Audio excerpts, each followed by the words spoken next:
சற்று முன் கிடைக்கப்பெற்ற மிக மிக முக்கியமான செய்தி ஒன்று வெளியாகியுள்ளது. முதல்வர் மு.க.ஸ்டாலின் மூத்த மருமகன் சபரீசனை அமலாக்கத்துறை அதிகாரிகள் டெல்லிக்கு அழைத்து சென்றிருக்கிறார்கள்.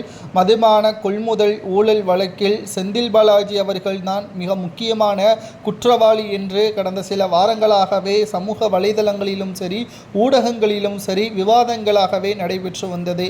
ஆனால் நிழல் உலக முதல்வராக இருக்கக்கூடிய சபரீசன் அவர்கள் மூலமாகத்தான் சுமார் 40,000 கோடி வரை கடந்த 4 ஆண்டுகளில் ஊழல் நடைபெற்று இருப்பதை அமலாக்கத்துறை அதிகாரிகள் இதுவரை நடத்தப்பட்ட சோதனைகளது முடிவில் கைப்பற்றப்பட்ட ஆவணங்களை வைத்து விசாரணையை முடித்து வைத்திருக்கிறார்கள். எப்பொழுதுமே விசாரணையின் பொழுது குற்றவாளியாகவோ சம்பந்தப்பட்ட நபரையோ அமலாக்கத்துறை அதிகாரிகள் கைது செய்வது உண்டு. ஆனால் இந்த முறை அமலாக்கத்துறை அதிகாரிகள் 1000 கோடி ஊழல் என்ற போதிலும் கூட செந்தில் பாலாஜியையோ அல்லது டாஸ்மாக் அரசு உயர் அதிகாரிகளையோ கைது நடவடிக்கை மேற்கொள்ளாமல் இருக்கின்ற ஆவணங்களை மட்டும்தான் எடுத்து சென்றுள்ளார்கள். ஏன் என்ற பல கேள்விகள் சமூக வலைதளங்களில் மிகப்பெரிய அளவில் பேசும் பொருளாகவே இருந்தது.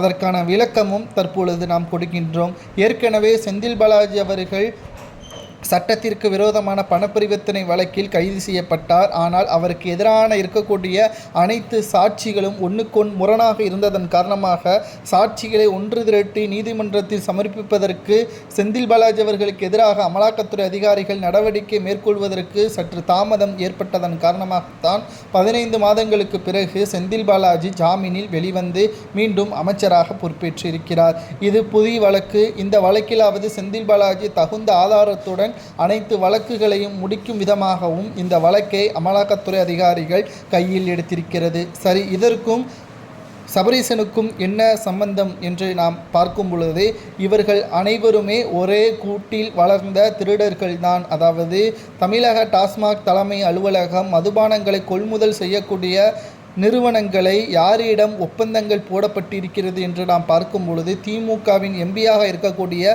ஜெகத் ரட்சகன் நடத்தக்கூடிய மதுபான தொழிற்சாலைகளிடம் இருந்துதான் மதுபானங்களை கொள்முதல் பெற்றுள்ளார்கள்.